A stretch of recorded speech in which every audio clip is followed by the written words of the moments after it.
Bonjour, chers élèves, soyez les bienvenus dans votre chaîne Apprendre facilement les mathématiques.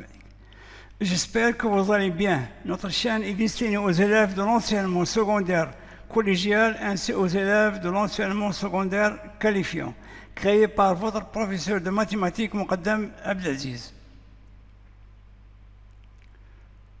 Toujours dans la partie logique, le chapitre la logique. C'est le premier leçon ou bien c'est le premier chapitre du programme de la première année baccalauréat sciences expérimentales et sciences mathématiques. Dans cette vidéo, nous allons traiter partie 10 de la logique, ce qu'on appelle les lois logiques.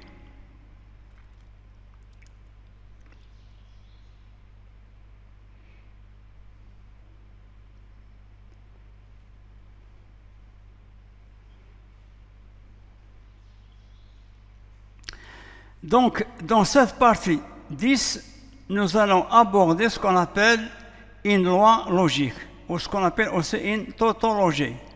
Donc, si on a une proposition composée,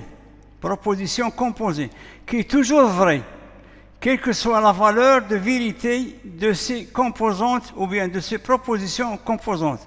Dans ce cas, on dit qu'il s'agit d'une loi logique. Donc, une loi logique, c'est quoi? C'est une proposition composée de plusieurs propositions en utilisant les opérateurs logiques, qui est toujours vrai. Donc cette proposition composée à l'aide des opérateurs logiques, qui est toujours vrai. Donc il ne peut pas être fausse. Donc lorsque je dis loi logique, c'est une proposition composée qui est toujours vraie, quelle que soit la valeur de vérité de ces propositions composantes. Donc, c'est une proposition qui est toujours vraie, composée, donc, quelle que soit la valeur de vérité de ces propositions composantes. Donc, ce qu'on appelle une loi logique ou bien une tautologie.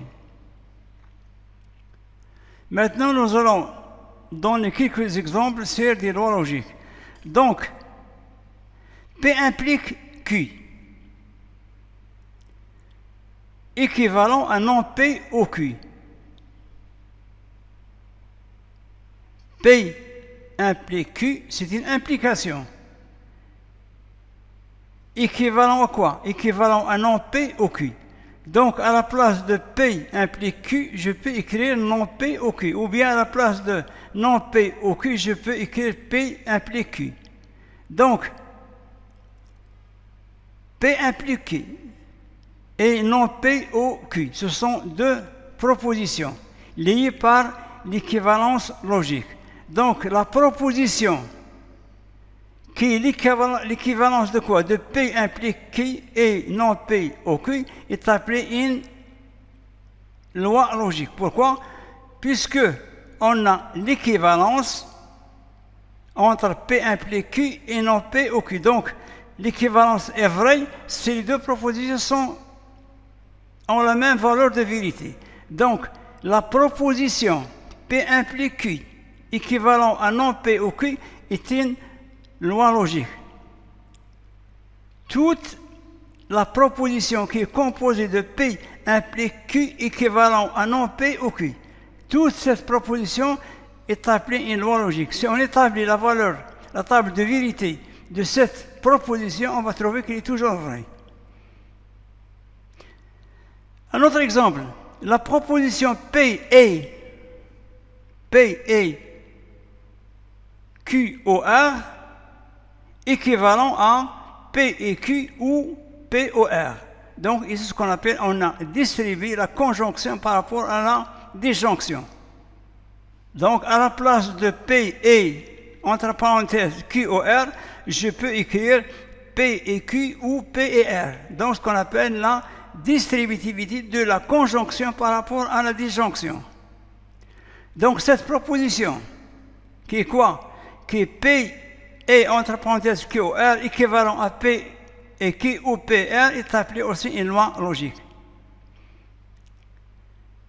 De même, un autre exemple, P ou Q et R. Ici, on peut distribuer la disjonction par rapport à la conjonction. Donc, P ou entre parenthèses Q ou R, et R est équivalent à dire que P au Q et P au R. Donc on a distribué la disjonction par rapport à la conjonction. Donc, je vous rappelle qu'est-ce que c'est une loi logique. Une loi logique, c'est une proposition composée de plusieurs propositions en utilisant ce qu'on appelle les opérateurs logiques, qui est toujours vrai. Lorsque j'établis la table de vérité de cette loi logique, je trouve qu'il est toujours vrai. Vrai. Donc, il est toujours vrai, quelles que soient les propositions qui composent cette proposition. Donc, les composantes, il se peut qu'elles soient vraies ou fausses. Par contre, la loi logique, l'application, ou bien la proposition composée de ces propositions, pour qu'elle soit une loi logique, il faut qu'elle soit toujours vraie, quelle que soit la valeur de vérité de ces propositions composantes. C'est ainsi prend fin notre vidéo, à la prochaine vidéo. Donc, je vous remercie de m'avoir suivi. Donc, ici, je vous donne des exercices. D'autres exemples, non P au Q équivalent à non P et non Q. Donc, une autre loi logique, non P au Q est équivalent à dire à non P et non Q. De même, la négation de la conjonction, c'est quoi? La négation de la disjonction, c'est la conjonction. Et la négation de la disjonction, c'est la conjonction. Donc, non, entre parenthèses, P au Q, équivalent à dire à non P et non Q. Non, la conjonction est équivalent à non, la disjonction. Non, entre parenthèses, P et Q, équivalent à dire à non P ou non Q. Donc, ici, il y a d'autres propositions, ou bien d'autres lois logiques. P implique Q, équivalent à non Q, non P, avec sa contraposée, l'implication avec sa contraposée. Donc, ça donne aussi une loi logique, liée par l'équivalence. De même, P implique Q et Q implique P, est équivalent à dire que P et Q sont équivalentes. Donc, c'est aussi une autre loi logique.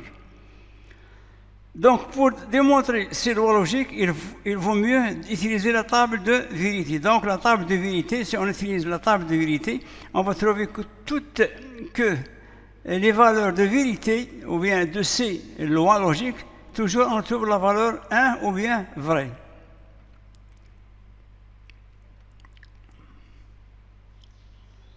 Mettons un exercice d'application à faire chez vous. Donc, donnez la valeur de vérité à chacune des propositions suivantes. La valeur de vérité. Il existe x appartient à R, x au carré plus x plus 1 est égal à 0. Donc, ici, il faut voir si x au carré plus x plus 1 admet une solution. Ça dépend de delta. Si cette équation admet une solution, donc il existe, c'est une proposition qui est vraie. Si x au carré plus 1 ne peut pas être nul, dans ce cas, cette proposition est fausse. Quel que soit x appartient à R, x au carré plus x plus 1 est strictement supérieur à 0. Donc ici, toujours, il faut revenir à ce qu'on appelle le discriminant, ainsi le signe du trinôme ax au carré plus bx plus c. Il existe x appartient à R, quel que soit y appartient à x est inférieur ou égal à y. Ici, on a une proposition qui quantifie, qui contient deux quantificateurs. Il existe x appartient à R, quel que soit y appartient à R, x est inférieur ou égal à y. Je vous explique ici l'application ou l'utilisation des deux quantificateurs en même temps. Il existe quel que soit, c'est-à-dire qu'il existe un seul nombre, un seul réel x, quel que soit le choix de y, on a toujours ce x est inférieur ou égal à y. Ici, quel que soit x appartient à R, quel que soit x appartient à R, quel que soit y appartient à R, x au carré fois y au carré est supérieur ou égal à x. Donc ici, vous avez des exercices à faire, ce sont des exercices qui sont très importants. Donnez la négation et la valeur de vérité à chacune des propositions suivantes. Donc ici, je vous laisse le temps de recopier ces exercices pour les faire chez vous. Donc, chers élèves, je vous remercie de m'avoir suivi jusqu'au bout. Donc, je vous donne, ou bien je vous prie de vous abonner à votre chaîne Apprendre facilement les mathématiques. أعزائي التلاميذ، السلام عليكم ورحمة الله وبركاته. أرحب بكم في هذا اللقاء المتجدد، وأتمنى أن تكونوا في كامل الصحة وتمام العافية وفي أحسن الظروف. Donc, أعزائي التلاميذ، أرجو أن تساهموا في دعمكم لهذه القناة المتواضعة، والسلام عليكم ورحمة الله وبركاته. Donc, tâchez de faire ces exercices, ce sont des exercices qui sont très importants dans la partie logique. Donc, merci et à la prochaine vidéo.